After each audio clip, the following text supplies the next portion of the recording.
আজ আমরা রবার্ট গ্রিনের খুবই বিখ্যাত আবার একই সাথে বিতর্কিত একটা বই দ্য 48 লজ অফ পাওয়ার বা ক্ষমতার 48টি সূত্র নিয়ে কথা বলবো। আমরা বইটার একেবারে মূল ধারণাগুলো বোঝার চেষ্টা করব সহজ কিছু স্লাইডের মাধ্যমে। চলুন শুরু করা যাক নেপোলিয়ন বোনাপার্টের দারুণ একটা উক্তি দিয়ে। এই কথাটা কিন্তু বইটার মূল ভাবটাকে একেবারে ঠিকঠাক তুলে ধরে। তিনি বলেছিলেন, তোমার লোহার হাতটা সবসময় একটা মখমলের দোস্তানার ভেতরে রাখো। তো আজকে আমরা কি কি বিষয় নিয়ে আলোচনা করব তার একটা ছোট্ট ঝলক দেখে নেওয়া যাক। প্রথমে আমরা ক্ষমতার এই না বলা খেলার ব্যাপারটা বুঝব, তারপর দেখব নিজের ইমেজ বা ভাবমূর্তি কিভাবে নিয়ন্ত্রণ করতে হয়। এরপর আসবে কথার বদলে কাজের মাধ্যমে জেতার কৌশল, বন্ধু আর শত্রুদের কিভাবে সামলাতে হয় সেটাও জানব। আর একদম শেষে ক্ষমতা নিয়ে থাকবে কিছু শেষ কথা।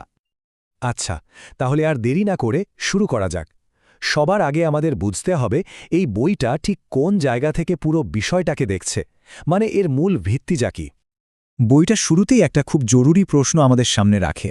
প্রশ্নটা হলো, ক্ষমতা কি এমন কোনো খেলা যেখান থেকে চাইলেই কেউ সরে আসতে পারে? আর বইটার উত্তরটা জানেন, একেবারে সোজা সাপটা না, মোটেই না। বইটা বলছে যারা বলে যে তারাই ক্ষমতার খেলা খেলতে চায় না, তারাই নাকি প্রায়শই সবচেয়ে চালাক খেলোয়াড় হয়। তাদের এই যে সরলতা দেখানো, এটাও আসলে খেলারই একটা চাল। এটা দিয়ে তারা অন্যদের মনোযোগটা অন্যদিকে ঘুরিয়ে দেয়, তাদের দুর্বল করে ফেলে। তার মানে আসল ব্যাপারটা দাঁড়াচ্ছে যে ক্ষমতা আয়ত্ত করা মানে কিন্তু জোর জবরদস্তি বা শক্তি দেখানো নয়, বরং এটা হলো একটা শিল্প, অনেকগুলো মুখোশ পরার শিল্প, আর সবসময় নিজের লক্ষ্যে পৌঁছানোর জন্য সোজাসুজি না গিয়ে একটু ঘুরপথে যাওয়ার শিল্প। বেশ, এবার চলুন পরের ধাপে যাওয়া যাক। এখন আমরা দেখব এই ধারণাটা থেকে কিভাবে প্র্যাকটিসের প্রথম ধাপটা আসে, আর সেটা হলো আপনার বাইরের ইমেজ বা ভাবমূর্তি নিয়ন্ত্রণ করা, মানে অন্যরা আপনাকে কিভাবে দেখবে সেটাকে কন্ট্রোল করা।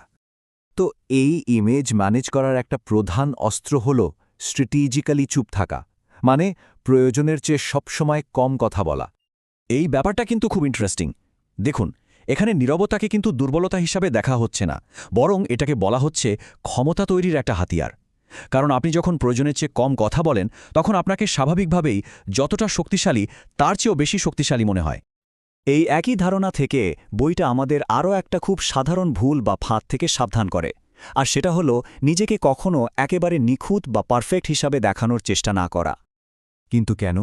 এর পেছনের যুক্তিটা হলো, নিজেকে সব দিক থেকে সেরা দেখানোটা মানুষের প্রশংসা পাওয়ার বদলে উল্টো তাদের মনে এক ধরনের নীরব কিন্তু খুব ধ্বংসাত্মক ঈর্ষার জন্ম দেয়। আর এই ঈর্ষা থেকেই কিন্তু জন্মায় গোপন শত্রু। তো এই বিপদ এড়ানোর জন্য বইটা কিছু দারুণ প্র্যাকটিক্যাল উপায় বাতলা দেয়। যেমন ইচ্ছে করে মাঝে মাঝে নিজের কিছু ছোটখাটো ভুল বা দুর্বলতা দেখানো, কিংবা নিজের কোনো নিরীহ বদভ্যাসের কথা স্বীকার করে নেওয়া।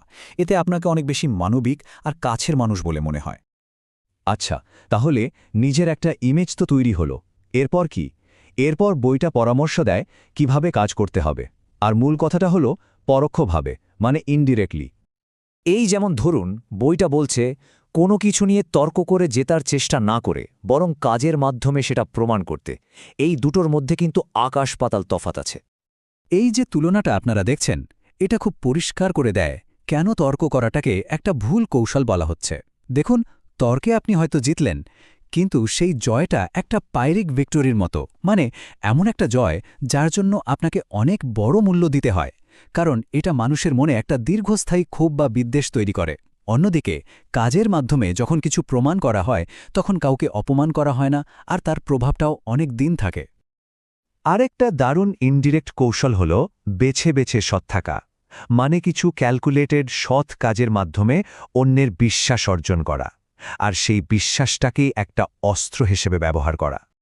যেমন ধরুন বিখ্যাত প্রতারক ভিক্টর লাস্টিগের গল্পটা। সে একবার এক শেরিফকে একটা নকল টাকা ছাপানোর বাক্স বিক্রি করেছিল। যখন শেরিফ তাকে ধরে, সে কিন্তু তর্ক করতে যায়নি। সে খুব ঠান্ডা মাথায় শেরিফকে কিছু টেকনিক্যাল কথাবার্তায় ধাঁধিয়ে ফেলেছিল এবং টাকা ফেরত দেওয়ার প্রস্তাব দেয়।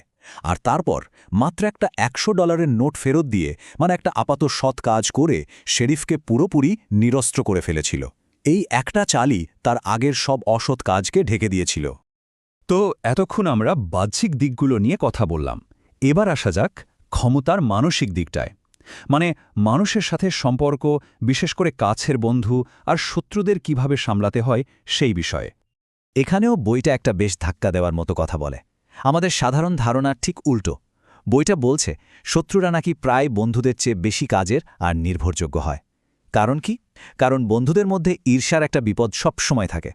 অন্যদিকে একজন শত্রু আপনাকে আরও বেশি সতর্ক আর দক্ষ করে তোলে। তাদের কারণে আপনি আপনার লক্ষ্যটা আরও পরিষ্কারভাবে দেখতে পান। এমনকি বইটাতে মাও সেতুঙ্গের একটা কথাও উল্লেখ করা হয়েছে। তিনি বিশ্বাস করতেন যে যদি আপনার সামনে কোনো পরিষ্কার সূত্র না থাকে, তাহলে আপনার লড়াই বা আপনার আদর্শটাই কিন্তু তার আসল অর্থ আর উদ্দেশ্য হারিয়ে ফেলে। আচ্ছা, আমরা আলোচনার প্রায় শেষ পর্যায়ে চলে এসেছি। তো শেষ করার আগে চলুন দেখি এই ক্ষমতার খেলা খেলতে গিয়ে আসলে কি মূল্য দিতে হয়, সে ব্যাপারে বইটা কি বলছে।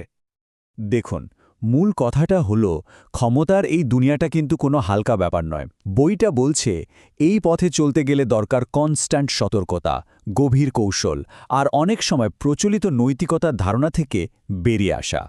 ক্ষমতাকে একটা গম্ভীর শিল্প হিসেবে দেখতে হবে। যারা এটাকে নিয়ে পড়াশোনা করে, গভীরভাবে চিন্তা করে, কেবল তারাই পুরস্কৃত হয়।